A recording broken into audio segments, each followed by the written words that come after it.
salut Corentin, salut Ludo, soyez les bienvenus sur le plateau de Parions Ensemble. Je suis ravie évidemment de vous retrouver, mais un peu triste aussi parce que c'est la dernière émission. Et oui, vous le savez, l'Euro se termine avec cette belle finale entre l'Angleterre et l'Italie. Et qui dit finale dit émission spéciale.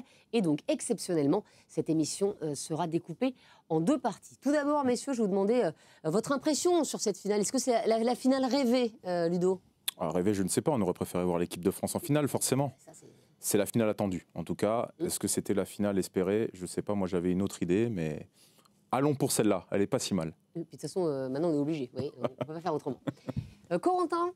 Eh ben moi, je vais rejoindre un petit peu Ludo, c'est pas forcément la finale espérée, on aurait préféré voir nos Bleus atteindre la finale. Maintenant, c'est une très belle affiche entre deux grandes nations du foot qui ont montré des belles qualités, une belle solidité défensive, du réalisme, un bon jeu en transition. Et puis voilà, on va être à Wembley, les Anglais vont être très enthousiastes à l'idée de voir leur équipe et enfin Harry Kane soulever un trophée. Donc ça va être une très belle affiche. Voilà, un choc en tout cas entre l'Angleterre et l'Italie, un choc plutôt indécis entre l'Angleterre qui n'a jamais atteint une finale de l'Euro, l'Italie qui a atteint 4 fois la finale mais qui n'a remporté qu'un seul trophée, c'était en 1968 évidemment, on se souvient de cette fameuse finale de l'Euro 2000 qui nous avait bien plu cette fois-ci.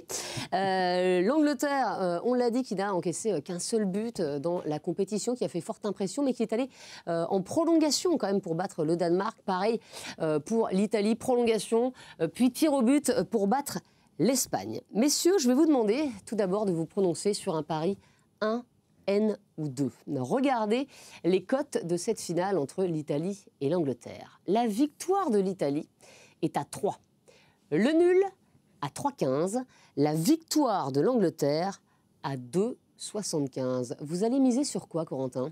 Eh bien moi, je vois un match assez indécis finalement. On a une équipe italienne qui a été solide, une équipe anglaise qui a été solide également, vous l'avez dit Estelle, avec un seul but encaissé depuis le début de la compétition. Face à l'Espagne, l'Italie a été bien embêtée par le positionnement de Dani Olmo, positionné en faux numéro 9 et capable de décrocher pour apporter le surnombre dans l'entrejeu finalement. Je pense qu'Harry Kane est capable aussi d'adopter ce rôle et de décrocher énormément pour gêner l'Italie. L'Italie va aussi être pénalisée par l'absence de Spinazzola, qui apportait pas mal de créativité avec son duo avec Insigne notamment, qui fonctionnait plutôt pas mal. Et puis j'ai vu les Italiens un petit peu usés physiquement, notamment en fin de match face à l'Espagne. En face, on a des Anglais qui sont pas forcément flamboyants, mais qui sont avant tout solides, un seul but encaissé depuis le début de la compétition, mais qui ont parfois peiné dans le jeu offensif. On l'a vu notamment en phase de poule contre l'Écosse, contre la République tchèque ou contre la Croatie. Donc je vois un match un petit peu indécis, qui mettent du temps à se décanter, comme souvent dans une finale. Donc pourquoi pas un match nul à la très belle cote de 3,15. Est-ce que vous êtes d'accord, Ludovic? J'imagine que non, vous n'êtes jamais d'accord. Moi, mon cœur balance pour la Squadra Azzurra. Là, je ne vous le cache pas.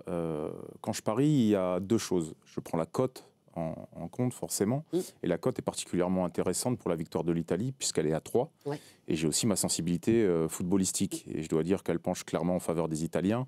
D'une part, parce qu'entre Mancini et Southgate, disons que j'ai une préférence pour Mancini, qui est reparti d'une feuille blanche avec une vraie idée de jeu, alors que Southgate a plutôt cette idée de copier un peu ce que l'on a pu faire, notamment notre équipe de France en 2018. Donc sur les convictions, je pencherais plutôt vers Mancini. Et puis au-delà, les joueurs, moi qui avais une sensibilité plutôt offensive, je dirais que je me retrouve plus dans le milieu de l'Italie avec Barella, Verratti, plutôt que ce milieu à deux, ce double piston anglais. Donc voilà, je pense que cette Italie va pouvoir faire la différence, notamment au milieu de terrain. Ça sera une belle bataille, mais elle va prendre l'avantage. Elle n'avait pas pu le faire contre les Espagnols, mais elle le fera contre les Anglais.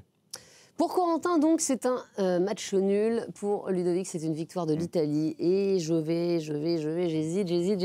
Allez, je vais dire Ludo, la victoire de l'Italie à 3. Mais évidemment. Pour une fois, je suis d'accord avec vous, Ludo, tout arrive. Ah oui, mais vous auriez dû déjà la dernière fois, sur le dernier pari, j'ai quand même fait 1 sur 2. C'est vrai, vous avez raison et je ne vous avais pas suivi. C'est pour ça que cette fois-ci, je vous suis. Ludo, en tout cas, merci à tous les deux pour vos pronostics. Vous restez là, vous ne bougez pas. On se retrouve dans un instant pour la deuxième partie de l'émission. À tout de suite.